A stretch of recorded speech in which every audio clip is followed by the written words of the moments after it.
Hello, welcome to today's Talk of the Town. I'm Sandy Benson.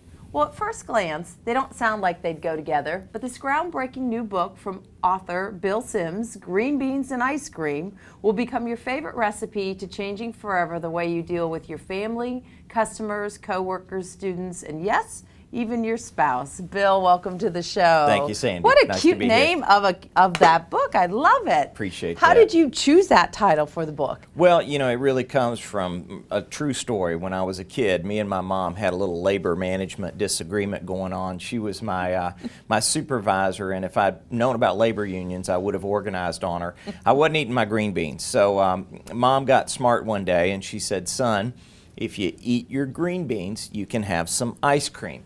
And that was all it took. So I'm a firm believer in green beans, eat them all the time. Don't have to have ice cream every time now. But really it's all about what Mom did in applying the power of positive reinforcement to change my behavior. That little carrot, holding a little carrot over the head. Isn't it amazing what it can do? Yep, it is. It's pretty powerful. So what was the inspiration for your first book, Bill? Well, I built on that story that Mom, you know, kind of set the stage, and then other life experiences that I had with my dad through time, and then really focusing then on how we apply positive reinforcement in our daily lives. I find that, you know, as business leaders, as parents, as teachers, we do a really, really good job at telling people what they do wrong, but we don't do such a great job telling them what they do right. And so when we flip that paradigm, when we focus on the positive in people, performance moves off the chart. So how did you get into public speaking? Well, you know, we spent probably, I went to work with my dad's company. I spent probably 30 years, more than 1,000 times, developing behavior modification systems for Coca-Cola, General Motors, DuPont. Those are just a few. And after 1,000 times of doing that, I said, is there anything else out there to do? And I said, maybe I'll start talking about it. So I began speaking at conferences and events. And pretty soon people came up to me and said, well, where's your book? And I said, oh, I don't have one. So that started me working on the book. It just took a lot longer than I thought. And it was a lot more work than I thought it would be, but it was a lot of fun. Yeah, they say it's a lot of work to write a book. Yeah. So I hear you have met a member of the Saudi royal family. Is that correct? This is absolutely correct. You know, Forrest Gump says life is like a box of chocolates, and he's absolutely correct. It's one of my favorite movies.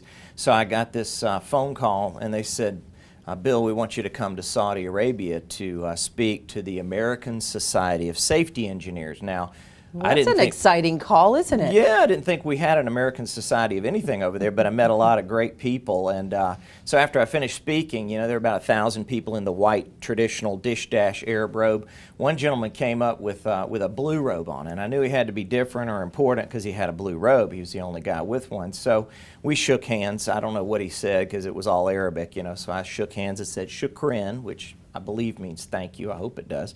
And when he finished, I asked a buddy of mine, I said, so Jitu, who's the dude in the blue robe? Oh, Bill, this is great honor. You just met the prince. So immediately I pulled out my phone, called my daughters Daphne and Carly back here in South Carolina. Hey, girls, guess what? Daddy just met the prince. Well, what song did he sing, Daddy? Different prince. That is so cute. That is funny. So is there one story, that is a really cute story, but is there one story that is your favorite from the book? Yeah, I quote a story from, actually from Chicken Soup for the Soul, which is one of my favorites, and I tell it pretty much around the world wherever I go. And it illustrates, really, I think, the power of positive reinforcement at its best. And when we think about what's been going on lately in the media with the Sandy Hook, the Aurora, Colorado, the Boston bombings, there's something clearly missing in terms of what's going on in society. Yeah. So one high school teacher gave every student 3 blue ribbons and a simple assignment. She said, I want you to honor a person with this blue ribbon and then tell me how it works, write a report. The kid goes into a junior architect and he says, sir, thanks for letting me shadow you on career day. Here's a little blue ribbon. You made a difference.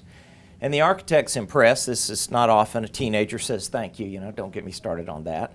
And so this teenager made a real impact on this man. He said, now here's 2 more ribbons.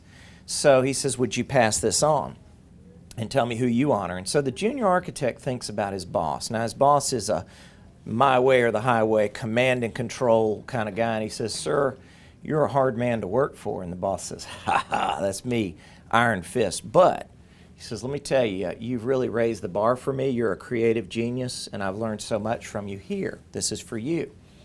Now the boss is speechless. He doesn't know what to say. And so he has this final blue ribbon to pass on. Would you please pass it on for this kid to write his report? Boss goes home to his 14-year-old son, sits down on the bed and says, son, I realize for the first time I haven't been much of a father to you. I yell at you because your room's a mess or because you didn't get good enough grades. But right here, right now, that will stop. And I want to let you know that next to your mother, you're the most important person in the world to me. You're a great kid, and I love you. Now, that young man began to cry. Cried so hard his whole body shook through the tears. He reached underneath his bed and he pulled out a gun and placed it in front of his dad. I was planning on killing myself tomorrow, Dad. I didn't think you loved me. Wow. Now, I guess I don't need to. Wow. Pick up the book, Green Beans and Ice Cream. Bill, thank you. Thank you. We'll be right back with Talk of the Town.